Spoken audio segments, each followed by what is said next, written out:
नबील चाचू, डैडी को तो मुझसे मौत ने छीना है, लेकिन आपने तो मुझे जीते जी तन्हा कर दिया। देखो निम्रा, तुम मेरे तौफीक भाई की निशानी हो, मेरी लाडली बच्ची हो। मेरे होते हुए कभी भी अपने आप को तन्हा मत समझना।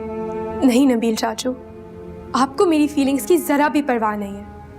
आज़र को मुझ पर फौकियत देते हुए आपको मेरा ख्याल बिल्कुल भी नहीं आया।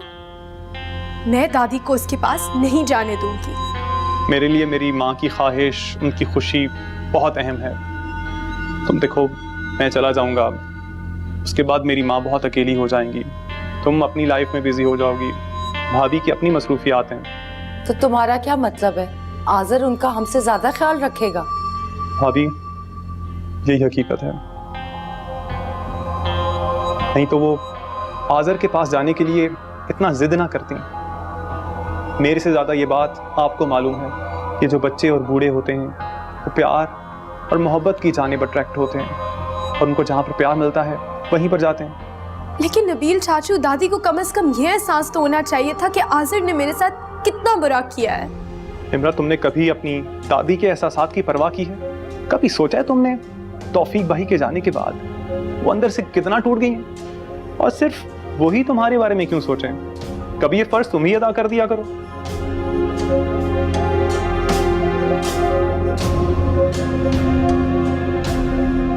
शिजा, हम रोज रात को ऐसे ही यहाँ टहला करेंगे। अब होश में तो हैं अरसद, कोई जरूरत नहीं आपको रोज यहाँ आने की।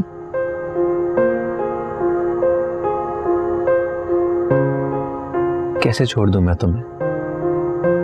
तुम मेरी जिंदगी, मेरी आदत हो।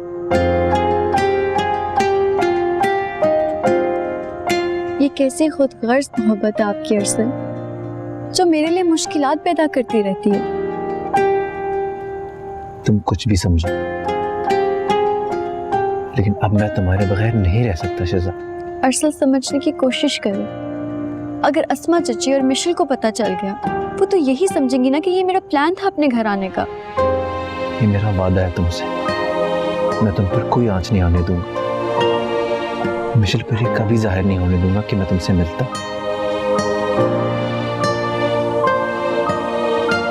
ऐसा मुमकिन नहीं है अरसल, कभी ना कभी तो पता चल ही जाएगा ना। तुम मेरी बीवी हो शिजा, और मैं तुम्हें अपनी जान से ज्यादा चाहता हूँ।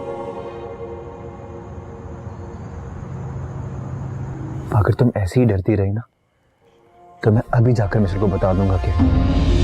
ऐसा हरगिज मत कीजिएगा अरसल। अगर मिशेल को पता चल गया तो मैं अपने आप को कभी माफ नहीं कर पाऊंगी, और ना ही आपको और इस दुनिया को कभी फेस कर सकूंगी। जहर देकर जीने को कहती हो, कितनी जालिम हो तुम।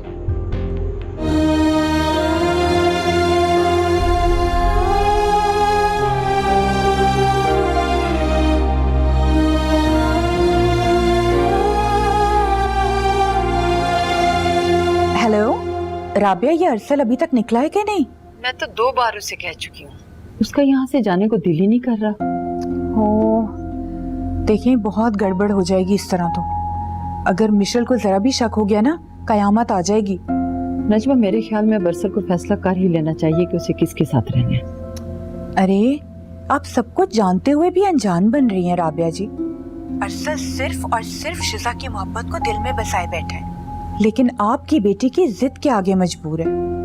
बस क्या बताऊं नजमा, शिजा को सिर्फ यही खौफ है कि अगर अरसल ने कोई ऐसा कदम उठा लिया तो मिशेल जैसी जज्बाती लड़की ये बर्दाश्त नहीं कर पाएगी।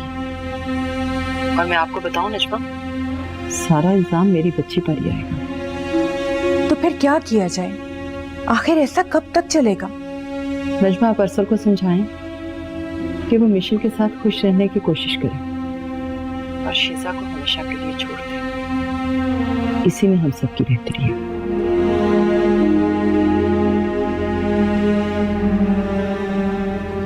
चले माँ, आपका सामान गाड़ी में रख दिया है, आज़िब को भी कॉल कर दिया है, वो घर में आपका इंतजार कर रहा है। नबील मेरा बेटा, इधर आओ बेटा। अपनी माँ से कभी बदगुमान नहीं होना। बेटा मैं तुम्हारे साथ कनाडा इसलिए नहीं जा रही कि मैं बोझ नहीं बनना चाहती। वहां भी जाकर मेरा दिल घबराएगा, मैं तंग हूँ।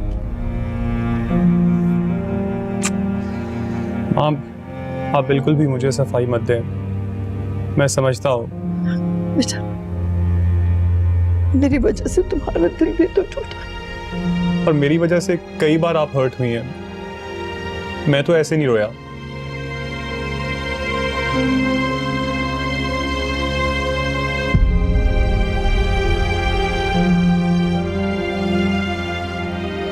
बेटा अल्लाह तुम्हें हमेशा खुश रखे।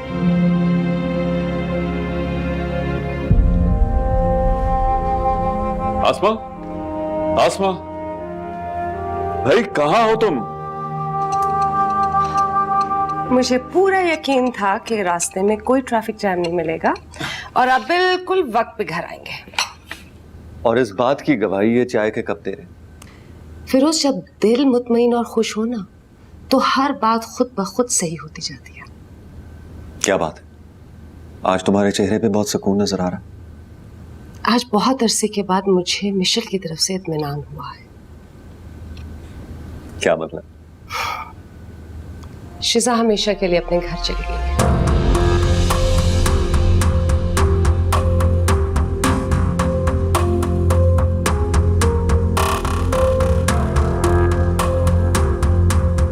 निम्रा, मुझे खुदा हाफिज भी नहीं कहोगी? खुदा हाफिज दादी। मैं जानती हूँ तुम मुझसे खफा हो,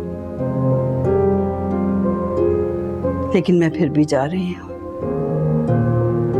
मैंने अपनी जिंदगी की कीमती साल तौफीक की खातिर तुम लोगों को दी है,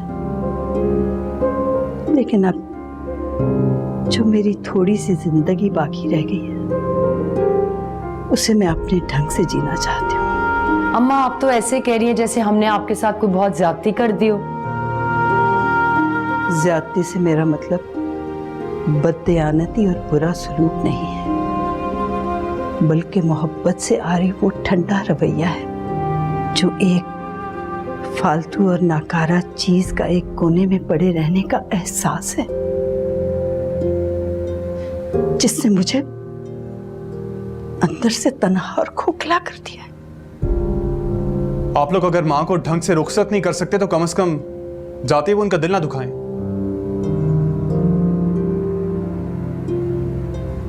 राहिला, मैं तुम्हें लंबी उम्र की दुआ देती हूँ ताकि तुम भी तन्हाई और नजरअंदाज कर देने वाले कर्ब से गुजरो। निम्रा, मेरे तौफीक की सारी जायदाद की तुम मालिक हो।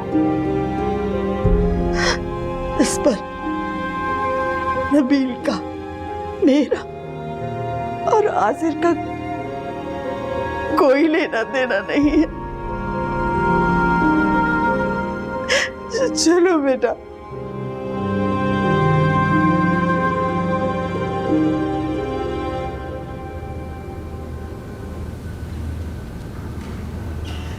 अरसल कहाँ रह गए थे?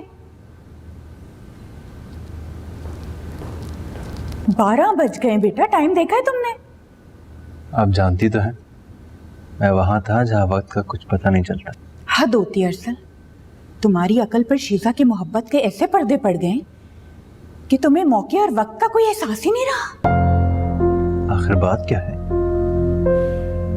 मिशेल का मूड ऑफ है, वो शकी हो रही है तुम्हारे इतने लेट आने पर। खैर, मैं अभी जाकर उसका सब शक दूर कर दूं। बेटा, अगर तुम ऐसे ही करते रहे ना तो ना घर के रहोगे ना घाट के। दोनों बीवियों के बीच में तवाज़ुन रखो, नहीं तो हाथ में सिर्फ पछतावा रह जाएगा और कुछ नहीं।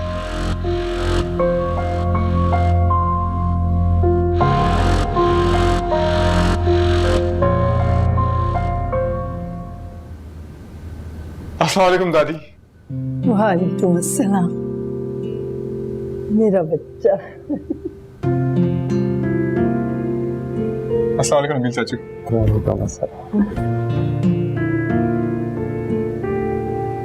दादी मुझे यकीन नहीं आ रहा कि आप मेरे घर आ गई हैं।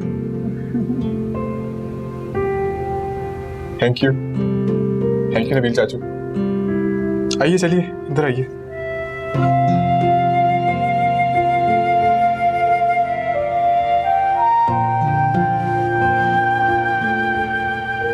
ऐसे जागते में इसका ख्वाब देख रही हो, वो आ गया है।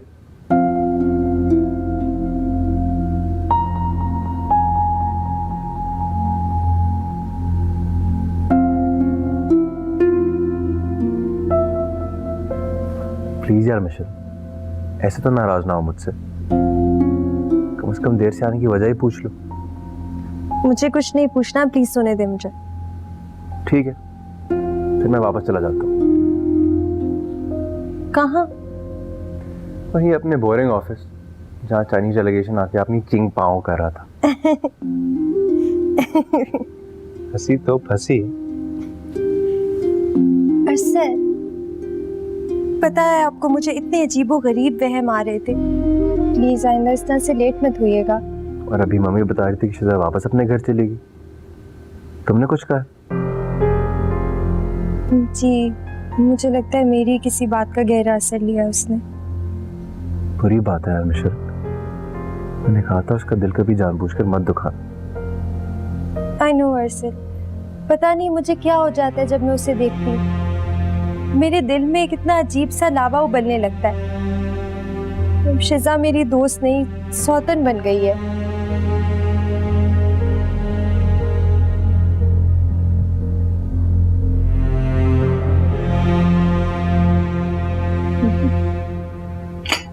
हाजिर तौफीक भाई ने कुछ सोच के ही माँ को तुम्हारे सुपुर्द करने का सोचा होगा। मुझे यकीन है मेरी माँ तुम्हारे पास बहुत खुश रहेंगी। नबील चाचू, दादी के वजूद में मुझे मेरी माँ की खुशबू आती है। बहुत तन्हा जिंदगी गुजारी है मैंने, और आपने मुझे मेरी माँ की मोहब्बत वापस दी है। मैं मरकर भी आपका यह एहसान नहीं चुका सकता। अरे जवान, एहसान तो तुम्हारा मुझ पे है। जो खुशी मैं अपनी माँ को नहीं दे सका वो अब तुम दोगे। नबील मेरे बच्चे, बेटा इन दिनों में जो खुशी और सुकून मुझे तुमने दिया, इसमें मैंने अपनी सारी जिंदगी तुम्हारे साथ जी ली।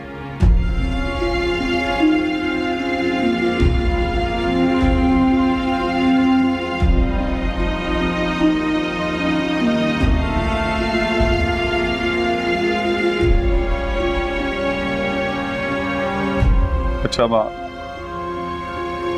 चलता हूँ मैं। वहां जाके रोज आपको कॉल करूंगा। अल्लाह हाफिज मेरा बेटा।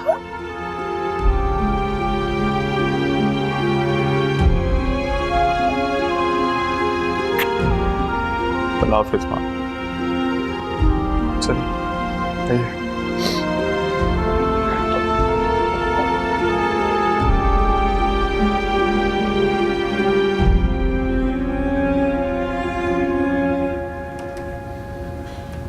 अस्सलाम वालेकुम।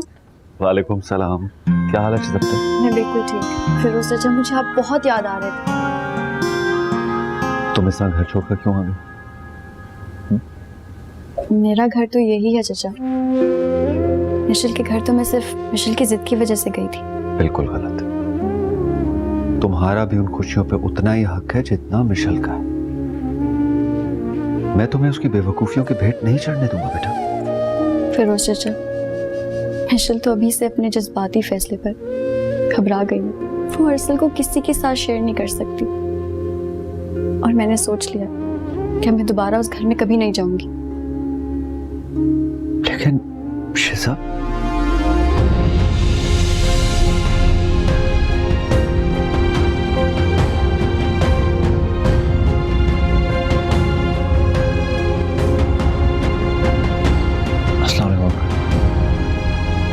वालेकुम सलाम।